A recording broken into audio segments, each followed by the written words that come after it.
And you can imagine how much work that was to make this exactly flush. Probably. I will translate it to English. Probably, you must translate it into English. He has a little guide here. You have to hurry up because I can just come and buy. Hello everybody, this is War Story Video Vlog. I'm Alex and here we are in Thomas Wittmann house. Hello Thomas. Hello Alex, always nice to see you. Thank you for coming. Yes. Welcome to my cellar. Thank you. And welcome all of us. That's right. And I will tell you why I am here. I just saw last video with Thomas Wittmann's unpacking, and in that chapter I saw really rare dagger I've looking for, and I searched for more than 1 year. This dagger, it's a DLV55cm. It's really rare, and when I saw it, I just called Thomas, please hold it for me for a couple hours, jump to the car, and I'm here. So we don't see many 55 centimeters. I don't think I've had one to offer for maybe 2 or 3 years. We just don't see them. So when they come up, it's a rare treat. So I'm glad you came. Thank you for before somebody else got it. Yeah, and some more daggers I see here, and bayonets, and couple of bayonets have special story. And if you want to buy something, you have to hurry up because I can just come and buy. Yeah, I can't emphasize that more. The way the hobby today has really exploded. It's I've been in this business 50 years, and I've never seen anything like it is today. And when we show daggers on these videos, you collectors may know I do these unboxings, which I got the idea from Alex. And you take stuff out of the box, and you hardly get it out of the box, and the phone is ringing because somebody wants to buy it before you even have the paper off of it. People say, oh, I watch the unboxings, but I don't see many of those daggers ever go up on your website. That's because they're bought right away. So you have to be a lot more energetic than you used to be in this hobby. It's like maybe like more aggressive. More aggressive is the word. You can't. A lot of collectors would say, "Oh well, thank you for talking to me about the dagger, and let me think about it, and I'll get back to you in a couple of days." And that was all fine. That's how we always did business. But you can't do that today because there'll be 4 other guys that bought the dagger out from under you while you're still thinking and lighting your pipe up, you know. Exactly. And few guys from Europe, and few guys, Russian language guys from United States. They live here 20 years, and but they can't speak in English, so they can just call you and ask some items. Yes, and they call me and ask, Alex, could you ask some items for me? So it works. And we're not just trying to give you a sales pitch here. This hobby is a tremendous investment. The values continue to rise. In today's world, with all that's happening, we don't know what money's going to be worth. But we always know something like this is going to have the value in it. And whatever you paid for it, the value goes up in the years. So you're not wasting money, you're not spending money, you're investing money for your future. But you have to buy good things, make sure they're original. You want to buy things in as good a condition as you can afford. And you want to buy the best things that you can afford. I mean, there's some people that can afford to spend $50,000 on a dagger. And then there's other people that can only afford to spend $700 or $800. But you can buy a really nice dagger for $800. You can, and that will grow in value too. The condition is very, very important.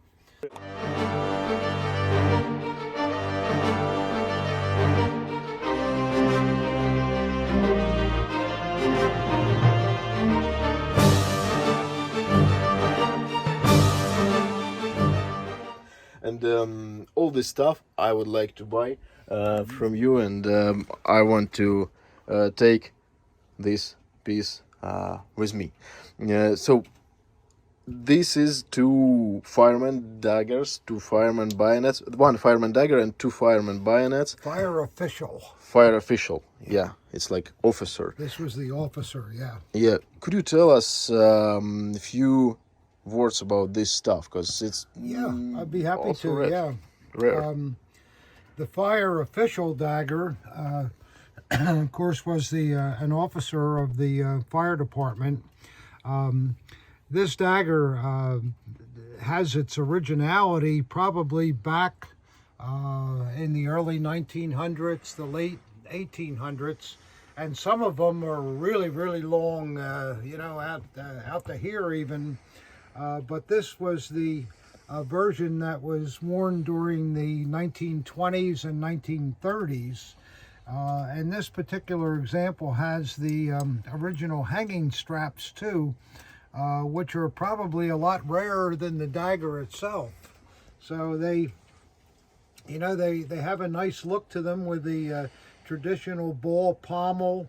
It has reeds and cattails engraved into it, and the grip is probably a horn, I would think. It's not celluloid. It's like a horn material, and the fittings are all nickel, silver plated.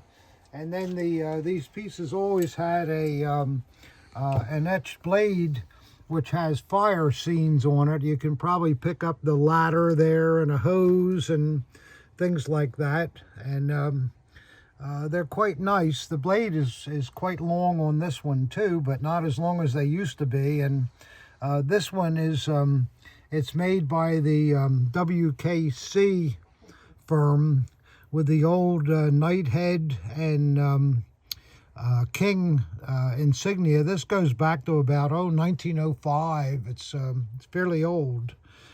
So not a common dagger, because there weren't a lot of fire officials. There were a lot of firemen, but only one chief. So we don't see them too often. So that's a nice piece. And then we have a couple of SA daggers. This example is an early piece with a nice grip and never been cleaned. And see how nice the nickel tones, and it's nice too. You can tell the hanger is original to the dagger too, because the hanger color. Fittings are the same color. It has a stamping on the back. My eyes are not so good, but they have what they call a Grupa mark on the back of it. Mm-hmm. It's hard to make out what that is. It was kind of a sloppy stamp, I think. Let me see. Can we see that? Looks like HE. Yeah, but stamped sideways or something, which you see once in a while. These stampings were all done when the daggers arrived at a certain SA group, and then they had a man that had the stamp, and they hid all these things. It wasn't done in the factory, so you'll see a lot of difference in the stampings. Some of them you'll see way over here sometimes, and some of them you'll even see they're upside down. So they were working pretty fast hitting these things. But let's see what we got on this. It's got a very nice blade with a really good motto and nice grain. It's a kind of a nice piece, and it has a fairly rare maker, Julius Bodenstein. We don't see that too often, so that's a good one for people that are collecting early SAs and particularly rare maker marks. So that's a pretty nice choice, Alex. Thank you. Yeah, that's a good one. And then this one is an RZM piece, which you all know they were made later on, and the fittings are nickel plated instead of solid nickel. You can see the difference in how the fittings look. The RZM kind of cheapened things up a little bit and standardized everything, but they're still collectible daggers. And this one's kind of nice because it has the hanger, and the original belt loop either the veteran that brought it home or the guy that owned the dagger did this so he wouldn't lose his belt loop, I guess. But what's interesting, the belt loop even has the RZM marks of the manufacturer of that. That's quite cool. We can tell by this marking that the last two numbers, I think, are 39. Yeah. So we know that that was made in 1939, which kind of looks like the dagger was too. This one has like a copper eagle. It would have originally been lightly nickel plated, but it wore off down to the copper. And let's see, it's a painted scabbard, and it has a little bit of age and stuff to the blade, but it's not too bad. It's a decent condition, a little bit sharp. Yeah, it's not bad. But it's a factory finishing. Yeah, the cross grain is still there, and you know, it's not a dagger that you could retire on, but it's good for if you're collecting essays. And then Alex picked out a couple of fireman pieces. And I bought a huge collection of Fireman bayonets, and it was almost 300 of them, I told it. And I will show it in video, but these two pieces was in the same collection. Could you tell us how did you buy it? Because it's like a part of collection. I would like to put it together. Well, there was a man, a very, very nice man. His name was Chester Larson. He passed away a few months ago now, but Chester, he was a Vietnam veteran, and he was also a fireman his whole life. So he liked fireman bayonets, and he collected fireman bayonets by maker mark or by distributor mark. And I think, if I remember correctly, he had about 600 different fireman bayonets, and he would put them all out in the show. He must have needed about 10 tables, 12 tables to spread them all out. But a few months ago, I saw Chester at one of the Ohio Valley military shows, and he said, "I'd like to sell some bayonets." And I said, "Oh, well, I don't think I'm interested in the regular fireman bayonets, but I'll buy all of your sawbacks if you like." He says, "That's good." So I went through his collection, and I guess I picked out there must have been about 18 of them, something like that. And these two bayonets come from that collection. And then right after I bought them, poor Chester passed away, and Alex was fortunate enough to hook up with Chester's son, and then bought all of the others. So that's how it works sometime. So he's back here to get the ones that he didn't get from the son. So what we have here, this is the long model. It's in nice condition with good nickel plated surfaces and checkered grip plates, and the scabbard paint is really nice, and it's a sawback. But what is really interesting about it, the maker is a company named Leupold, and they were based in Bayreuth in Bavaria, and they had a very unusual maker mark, and we seldom see this mark, but they did make some SA daggers where you'll see this mark, and I once had an SS dagger that was original that was made by them.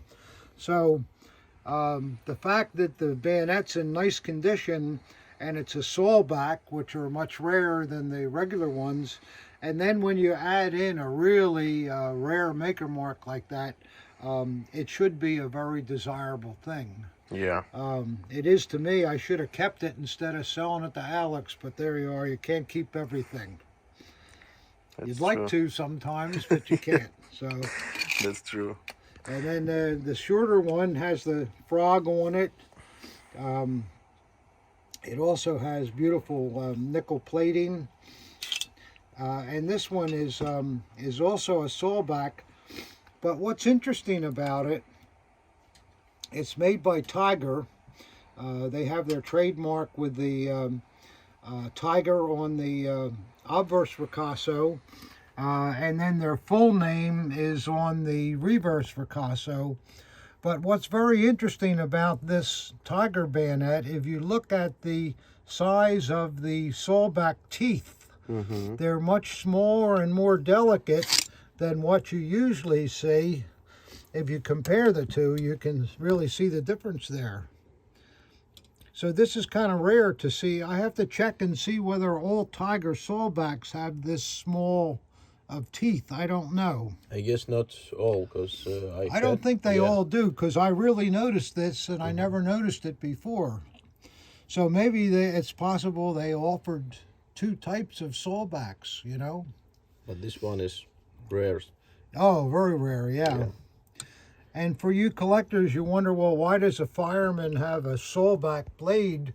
It's symbolic of being able to cut wood out of the way if you're going into a burning house and the wood is hanging down. You know, it's not that you would do it with one of these bayonets, but it was symbolic of a fireman doing that.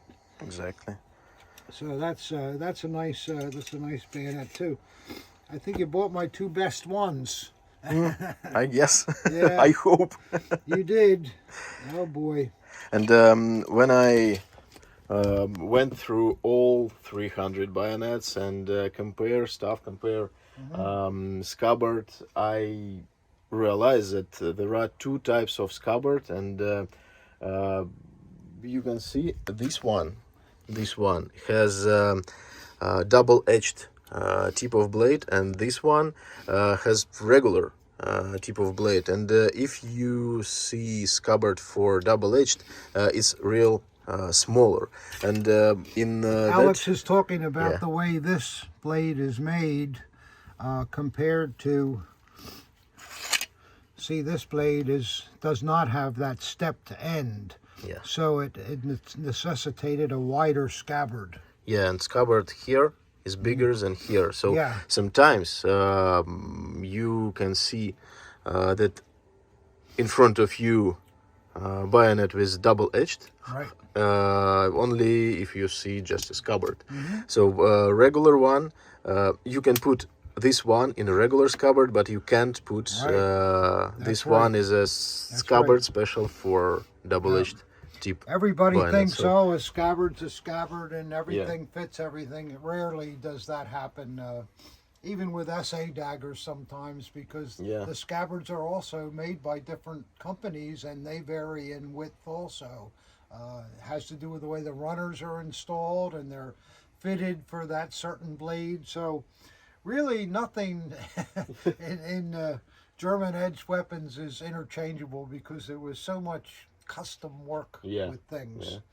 So, and then this bayonet that we pulled out is another sawback, but this is not a fireman bayonet. This is an Imperial Army bayonet. The Imperial pieces will have many times the 3 rivets on the grip instead of 2 rivets. So you can usually tell an Imperial bayonet by that. It has a kind of a plain steel finish. It's not really plated like the later pieces were. And it's somewhat bigger, and it has the mortise lock and all like any other bayonet. And the sawback was optional for Army personnel. Most bayonets from the Imperial period, or for that matter the Third Reich period, will have standard type blades. They'll have the special thing Alex was talking about on the bottom, but the blades themselves will be different, or be this pretty much the same. So a sawback was extra cost, so that's why we don't see them too much. And this one, it has a you can't see the maker too well, but it's that old Eichhorn with the 2 squirrels back to back there. And that dates it as to World War I period. Yeah. It's really nice one, and I like this style of grips. Well, this this style is usually much finer checkered than the later type, and very desirable. And the scabbard's pretty good on it too, considering that this bayonet is over 100 years old. Yeah. And one more dagger I just bought. Yes, The big one. Big Big one. one.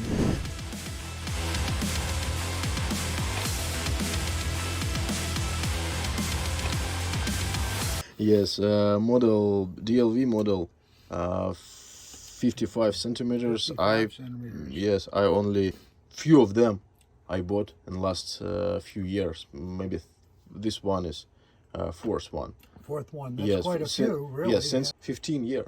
Yeah. Yeah. That's 2015. about right. Yeah. Like I said before, I've had very few of them too.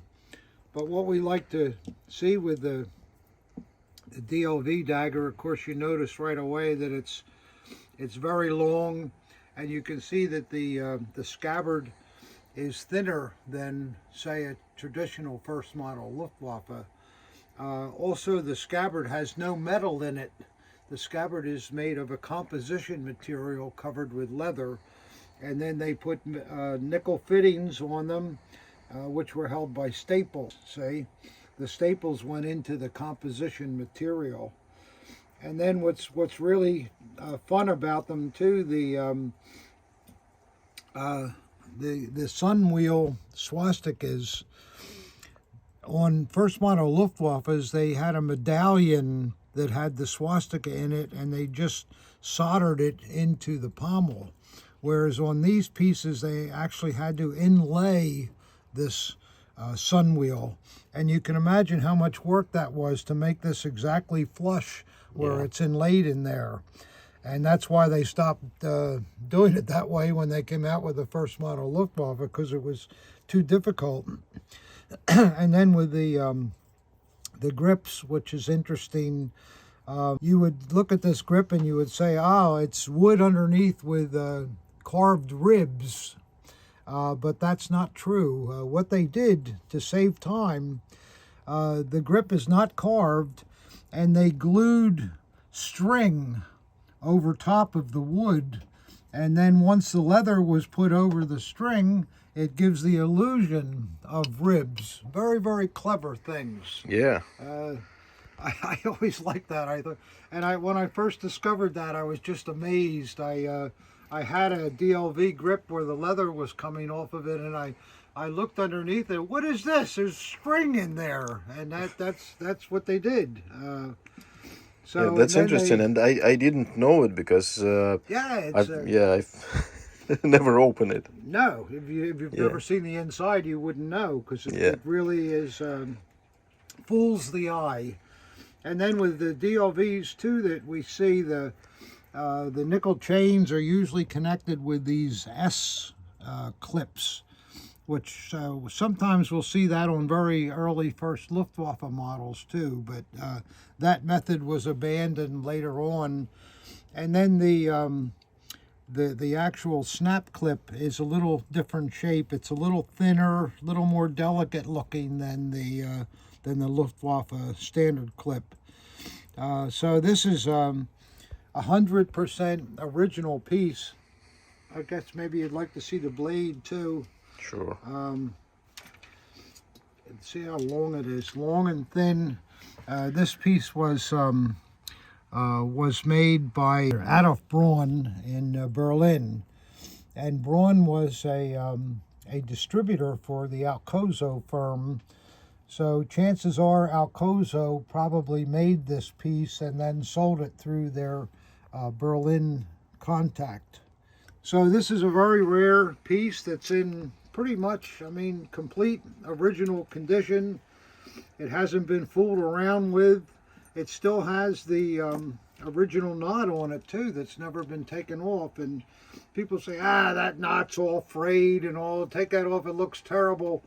Well, you can do that, but the knot is reflecting the history and the integrity of the dagger. So exactly, I agree. I think it should stay there. You look at how much that fray is there.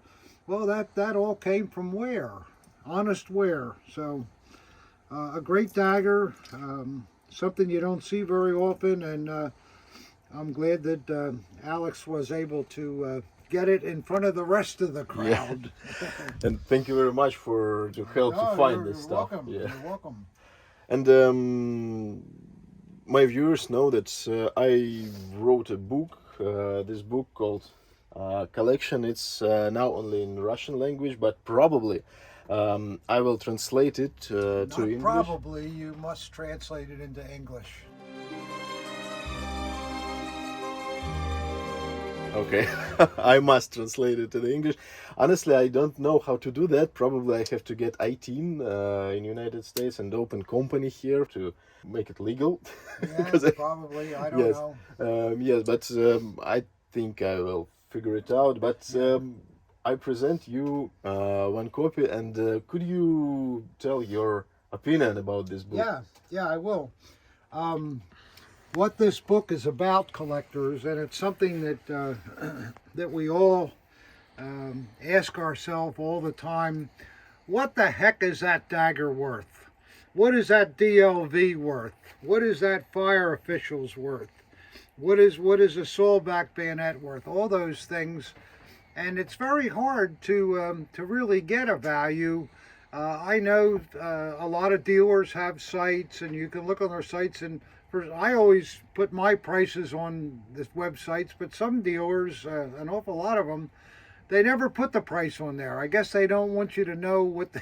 It's like I don't understand it. It's like it's a big secret. And it's hard to collect something because we're all thinking, we're saving this for our retirement, we're investing this money.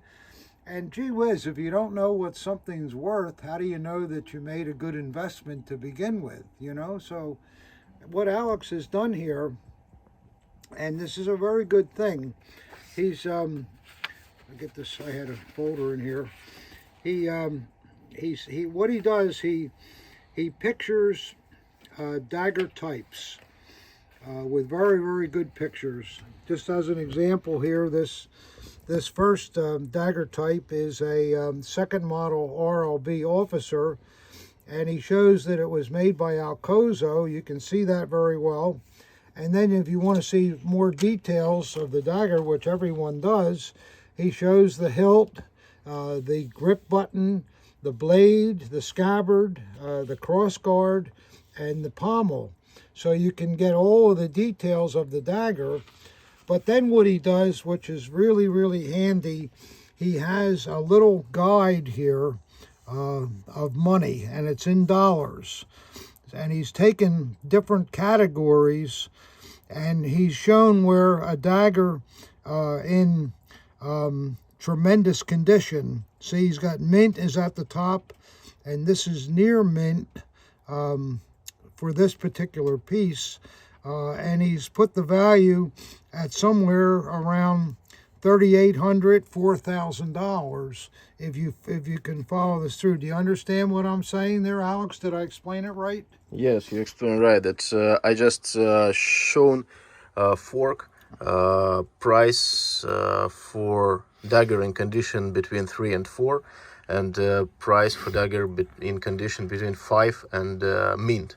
And so, you've indicated which this one is by that arrow. Yes, this right? one on, yeah. So yeah, you know, exactly. If you have one that the leather's not good and the blade's not good and the enamel and the buttons all loused up, that one might be down here in value. Cost less. Yeah. And these values are true to what is going on today. I'll show you some more. Here's a really nice SA dagger by a fairly rare maker, Hartkopf. That's a 2 devil's heads, and it's in nice condition. And again, you look on the other side, you can look at the eagle, the scabbard, and this one has a number on it, probably an Ausweis number, I would think. I don't think it's a group number. Mm-hmm. And so you can look at those things. And then he has the value scale again here.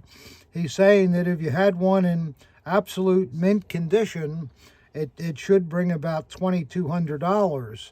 And that's where he's placed this dagger because of the great condition of it, and probably also because of the maker somewhat. Yeah, sure. But you see how valuable this can be to you, and every dagger you want to know about is in here. Here's forestry pieces, police bayonets with clamshell police bayonets. Here's the rare, what do you call it, SG42 or whatever it is. Yes. That's the one with the tools in the grip. And there are two types. This one is really rare. With Yeah, that's the early one. They were both made by Icorn. You have to be careful. They reproduce these too. Sure. You have to be well. They reproduce everything, it seems like, but there's lots of stuff in here. Also, some things that you don't see too often. This is a rare Imperial. Like the guys that were on ships that went into occupied land. I forget what they called them. Sea Battalion. Yeah, Sea Battalion, yeah. And Schutztrupp, that group. Rare things. This is another Imperial piece, so you can get, and some different other things. Yeah. And some pieces. The swords with the opening flap. Yeah. And some of these Imperial swords in Damascus with the gold inlay and the names of everybody that presented it and all can get really, really pricey, and who knows what they're worth. Well, here we go. Alex has put some numbers down here so you can get an idea of. He's saying here that it looks like we're almost at $8,000, and you say, well, that's a lot, but look at the gilt on this sword. Look at the nickel finish on the scabbard, and then when we turn the page over, you can see that. Look at the dedication and the other side of the blade, and it's just fantastic. The condition throughout. So there you are. I mean, that just at least it gives you some idea. Look how beautiful the hilt is and the photographs. So you've got a lot of swords, all of the basic German daggers. I mean, there's even army daggers in here, Luftwaffe daggers. So there's a DLV glider pilot. So you can really tell what you have here. A Hitler Youth Leader. Here's one that's looks just about in mint condition, and that looks to be somewhere around $8,000, and that's exactly what something like that would sell for today too. So I think a book like this can be printed without a lot of expense.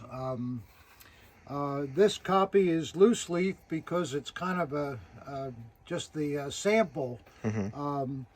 But it can be printed in maybe a smaller format and bound, and of course translated into English, and something like this could be sold quite reasonably, and I think it would be very, very popular because collectors, like I say, they want to know what their investment is worth. Yeah, that's true. It's very important. Thank you. I really appreciate your opinion about. I think it's a good thing. I'm not just wolfing you. It's a good thing. Thank you. Yep. So, I'm really proud that. Well, sure. Why not? Everybody's proud to have a book. And actually, I'm working on second chapter and second part, and it will be about engraved bayonets. And etched bayonets. Not engraved, etched. Yes, etched bayonets, and I will show you it before I publish it. Yeah. Well, with a category like that, I don't know how many different varieties of etched bayonets there are, but I would guess that with all the different types and makers, there's probably 200, 250 different etches.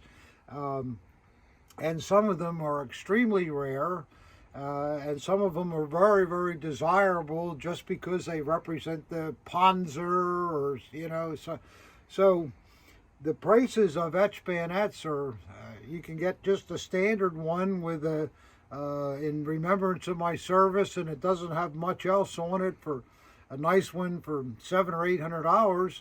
But you find some kind of a special presentation Panzer bayonet, it could sell for $5,000 or $6,000. So yeah, that's true. it's really important to be able to categorize all these things, because we don't want you guys finding something and then giving your money away. You don't want to do that. You want to know what it's worth.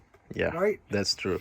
That's true. Yeah. And this book with the springs, and if we open it, we can see we can remove pages from this chapter and put it to another chapter. And my goal to show all categories of bayonets and daggers. So in future it will with be a removable page too, Yeah. as say prices go up on certain daggers. Mm-hmm. Like some daggers go up, a lot more than others. Yeah. You could redo the page and change it to the new price, right? Yeah.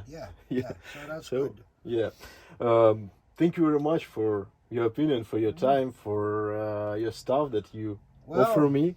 I'm always glad to do this stuff. It's Thank you. I like to watch myself.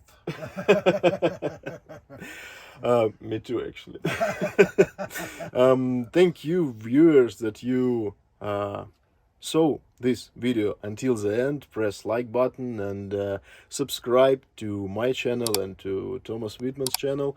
And I think we can see real soon in other video. Please leave comment if you have any questions. Thank you very much. Thank you, Alex, and good luck to everybody. Thank you.